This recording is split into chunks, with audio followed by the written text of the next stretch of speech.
Hello everybody, welcome back to Screenstars. I'm here today to bring you my review for the 2024 action thriller Roadkill. The film is written and directed by Warren Fast and it stars Caitlin Carmichael, who's simply known as the driver. You've got Ryan Knudsen, who is simply known as the hitchhiker. We have Warren Fast, who is the writer and director, and he plays Sheriff John Tegan.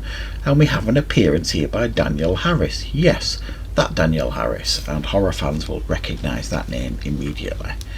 Right, this film is like a road movie, a little bit of the Hitcher vibe going on with this film, and it follows this young woman, simply known as the driver, played by Caitlin Carmichael, who is driving along, doing a road trip, and she picks up a hitchhiker. Now this hitchhiker looks like he's on the wrong side of the law, but she picks him up anyway, offering him a lift. And then along the way on their trip there is murder and mayhem, and it is essentially one of them that is committing these killings, and the film isn't necessarily clear on who's doing the killings, and it's up to the local law enforcement to try and track them down before more people get unnecessarily murdered. Right, what are my thoughts on Roadkill? Well, as I said, there's definitely Hitcher vibes going on with this film, and I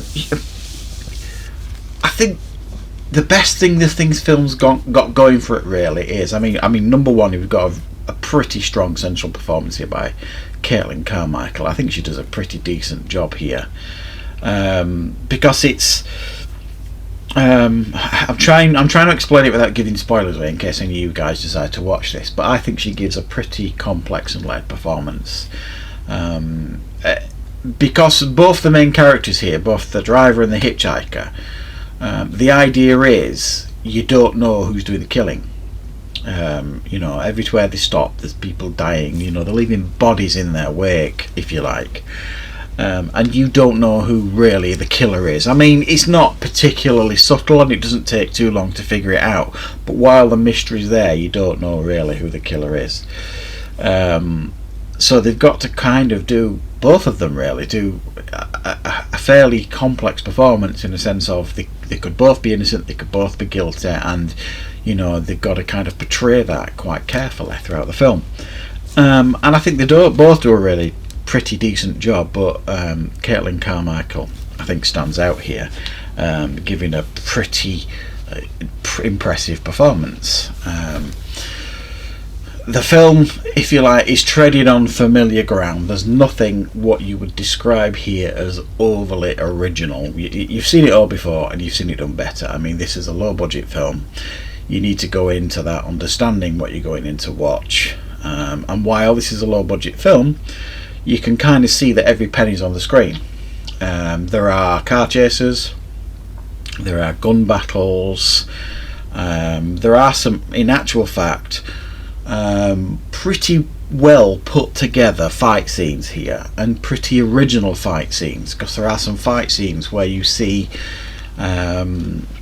this driver, if you like, going up against people twice her size, and sometimes in movies you just don't buy what's going on, but because it's kind of so savage and desperate, it kind of works, the fight sequences sort of thing. Don't get me wrong, this is not John Wick type stuff that I'm talking about here, but it is competently done to kind of keep your interest up and stuff.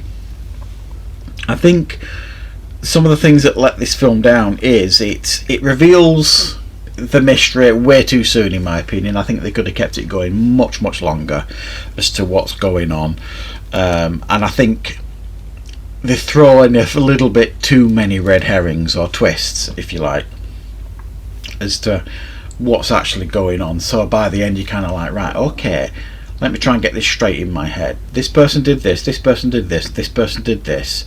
They're trying to frame this person for this, trying to do this. And it gets a little bit messy by the end. It gets a little bit a little bit convoluted by the end. So I think it probably would have worked a bit better to keep things a bit simpler and keep the mystery going a bit longer, and then the tension that builds at the end would have been a better payoff. It just kind of felt a bit forced by the end, this tension that builds up between the driver and the hitchhiker sort of thing, that leads inevitably to some form of confrontation. It kind of feels a bit out of nowhere to a large degree.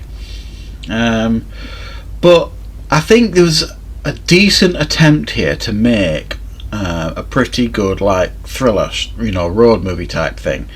There's some, I wouldn't call them graphic kills, because they're not graphic kills, and I think if it wanted to maybe potentially elevate itself, it probably could have done with upping the brutality a little bit, just to make it stand out a little bit. And I think the only reason they got Danielle Harris on board here was for her famous scream, because she's obviously a famous scream queen, and she plays a waitress that gets to scream, and that's actually spoiled in the trailer. Beyond that, she's barely in the film, so don't go into this film thinking that she's a big part of the film, because she absolutely isn't. The two protagonists stroke antagonists of this film is the driver and the hitchhiker, and the law, and the local people and the law enforcement that kind of trying to catch up with them. So I think there's a decent attempt here to make a low budget film, using what they had available to try and do the best. Yes, some of the performances are not particularly strong from the lesser characters, but the two central performances kind of keep you interested, and it does have quite a nice fast-paced conclusion to the film, if you like, and hard-hitting. So I've seen far worse than this for a low-budget type screener. I think you could do far worse than this one, but it is not one that I would suggest you go out your way to watch or anything like that. But for me, I thought it was pretty decent overall. So thanks for watching, guys. I will be back, of course, with plenty more reviews and content on the channel very soon.